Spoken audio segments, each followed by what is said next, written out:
Selamat pagi saudara, jumpa lagi dalam Kompas Bisnis bersama saya Glenny Soktania. Seperti biasa nih saudara ya, di tahun politik ya utang Indonesia ini menjadi sorotan dan yang akan selalu dibahas. Wakil Presiden Indonesia ke-10 dan juga 12, Yusuf Kala bilang bahwa Indonesia harus membayar utang senilai 1.000 triliun rupiah per tahun.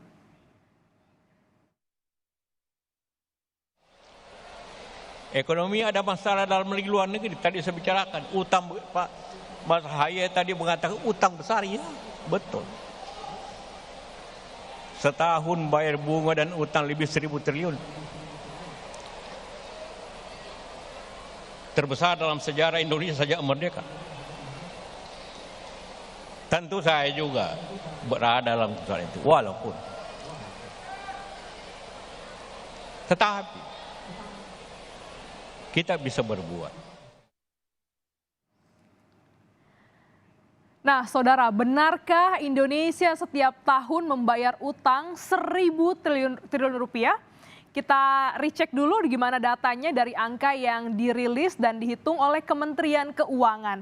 Pertama kita akan lihat sebenarnya berapa sih posisi utang yang dimiliki oleh Indonesia. Saat ini saudara kita lihat ini dia angkanya dan juga datanya. Posisi utang Indonesia ada di angka 7.849,89 triliun rupiah. Jika dilihat dari rasionya terhadap PDB, posisi utang Indonesia terhadap PDB adalah 38,15%. Utang ini terdiri dari penerbitan surat utang negara dan juga kredit. Ya, kita lihat surat berharganya itu ada sekitar 7.000 triliun rupiah dan juga pinjamannya sekitar 842 triliun rupiah. Komposisi paling banyak ini dari dua ini dan juga utang Indonesia kita tahu sempat membengkak akibat pandemi COVID-19 yang terjadi pada 2020 lalu. Namun di tahun ini berangsur turun dan bisa dilihat dari angka rasionya yang dalam tren penurunan sejak April 2022. Saat itu rasio utang terhadap PDB ada di angka 39,09%. Dalam Undang-Undang Batas Aman Utang Pemerintah ini adalah maksimal 60% dari PDB. Sementara komposisinya adalah sebagai berikut. Kita lihat dengan nilai utang yang tadi pemerintah punya dua kewajiban yaitu pokok cicilan dan juga bunga utang. Sederhananya nih saudara ya, kalau kita ngambil cicilan mobil ataupun KPR di dalam hitungan pokok bunga ini juga ada pokok utang dan juga beban bunga yang harus dibayarkan. Sama, utang pemerintah juga harus demikian. Kita lihat dulu angka terkecilnya yaitu pokok utang atau cicilan. Kami pakai data 3 tahun yang bersumber dari Nota Keuangan beserta APBN 2023. Pemerintah nih ya harus di tahun 2021 lalu membayar pokok cicilan senilai 83,6 triliun rupiah. Dan ini adalah bagian dari total utang yang kami sebut di awal. Ada utang yang jatuh tempo seperti surat berharga negara dan ada juga utang dari kredit. Angka tiap tahunnya ini berbeda karena utang yang ditarik tiap tahun juga berbeda. Apa konsekuensi jika negara punya utang? Ya tentu saja paling di depan mata adalah bunga utangnya ini.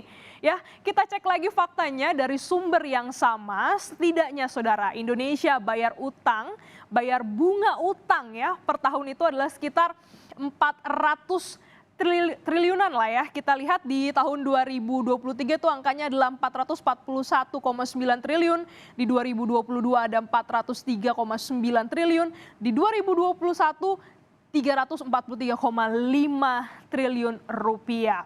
Kalau di jumlah cicilan dan juga bunga utang, apakah sampai 1.000 triliun? Anda simpulkan sendiri. Jadi ya, Indonesia yang dimaksud oleh Pak JK sebelumnya di awal tadi adalah utang pemerintah ya atau termasuk dengan utang swasta. Dalam APBN yang dirilis Kementerian Keuangan, pemerintah selalu bilang bahwa rasio utang pemerintah terhadap PDB per akhir bulan April 2023 berada di batas aman, jauh di bawah 60% PDB. Sesuai dengan Undang-Undang Nomor 17 Tahun 2003 tentang Keuangan Negara, rasio utang pemerintah terhadap PDB Indonesia dinilai aman, yaitu nilainya adalah 38%. Karena kalau dibandingkan dengan negara maju seperti Amerika, jauh sekali saudara ya. Amerika nih ya, rasio utang terhadap PDB-nya adalah 125%. Banyak banget ya. Tetangga kita, Malaysia 69%, Thailand 61%. Dan memang nih ya, Indonesia ini lebih rendah. Tapi yang namanya utang tetap perlu diwaspadai ya. Kita ambil contoh misalnya kita punya gaji 2 juta. Kalau 400 ribunya cuma buat bayar utang, sisanya buat kebutuhan pokok. Kalau sakit, pasti terseok-seok juga. Kondisi individu ini sama persis yang dihadapi Indonesia saat pandemi tiba-tiba datang.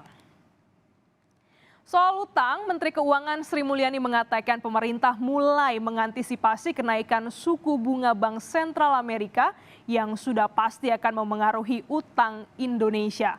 Pemerintah mengklaim akan tetap berhati-hati mengelola utang lewat pembiayaan dalam negeri dibanding luar negeri.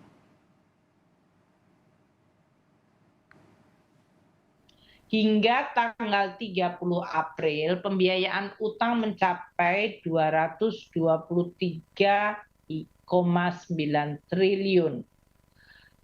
Penerbitan utang sampai dengan akhir April mencapai 243,9 triliun. Ini memang meningkat dibandingkan tahun lalu, terutama karena memang mengantisipasi dari kenaikan suku bunga Fed Fund Rate maupun suku bunga di dalam negeri. Dari total SBN 240 triliun dalam hal ini adalah 35% dari APBN. Kita mengantisipasi dalam hal ini dengan penerimaan yang cukup besar, maka dari sisi penerbitan SBN nanti bisa dilakukan penurunan penerbitan sesuai dengan kondisi keuangan kita yang cukup baik pada kuartal 1 ini.